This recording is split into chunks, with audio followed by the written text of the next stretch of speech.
আসসালামু আলাইকুম। কেমন আছেন সবাই? প্রবাসের মাটিতে সারাদিন কাজ করে ভিডিও তৈরি করাটা অনেকটা কষ্টকর। তারপরও দেশের মানুষের স্বার্থে আমি ভিডিও তৈরি করি এবং সত্য প্রচার করার চেষ্টা করি। তো আপনাদের সবার উদ্দেশ্যে আমি একটা কথাই বলতে চাই, আপনারা যারা প্রবাসে আসবেন, বর্তমান পরিস্থিতি অনুযায়ী আপনারা সবাই একটু সতর্কতা অবলম্বন করে আসবেন।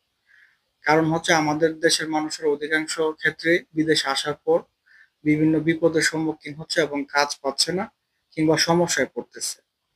তো দেখেন, বিশেষ করে সৌদি আরবের ক্ষেত্রে যেটা হচ্ছে, এটা আপনারা প্রতিনিয়ত হয়তোবা বিভিন্ন মাধ্যমে জানতে পারেন কিংবা দেখেন। তারপরও আমার মনে হয় যে আমরা এত কিছু জানার পরেও কিন্তু আমরা কখনোই এটা থেকে এক পা পিছাই নাই। বরঞ্চ আমরা আগে যেরকমভাবে আসতাম, এখনো ঐরকমভাবে আসতেছি।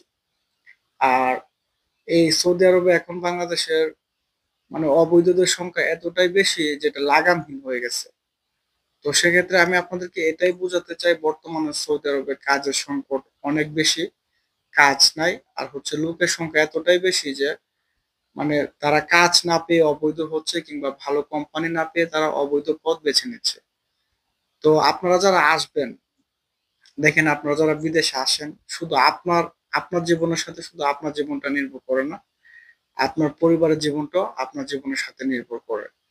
তো সেক্ষেত্রে আমি সবাইকে বলব, আপনাদের যদি ১ মাস সময় লাগে সেখানে আপনারা ৬ মাস সময় নিয়ে কাজ করেন। তারপরও চেষ্টা করেন একটা ভালো কাজে এবং একটা ভালো কোম্পানিতে আসার।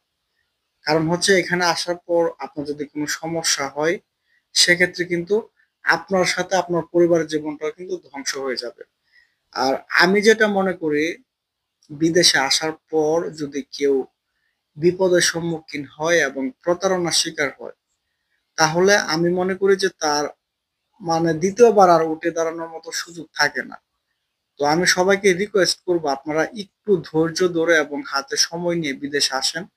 যেন আপনারা ভালোভাবে কাজ করতে পারেন এবং প্রতারণার শিকার না হন। তো আশা করি সবাই আমার কথা বুঝতে পেরেছেন। সবাইকে অসংখ্য ধন্যবাদ। সবাই ভালো থাকবেন।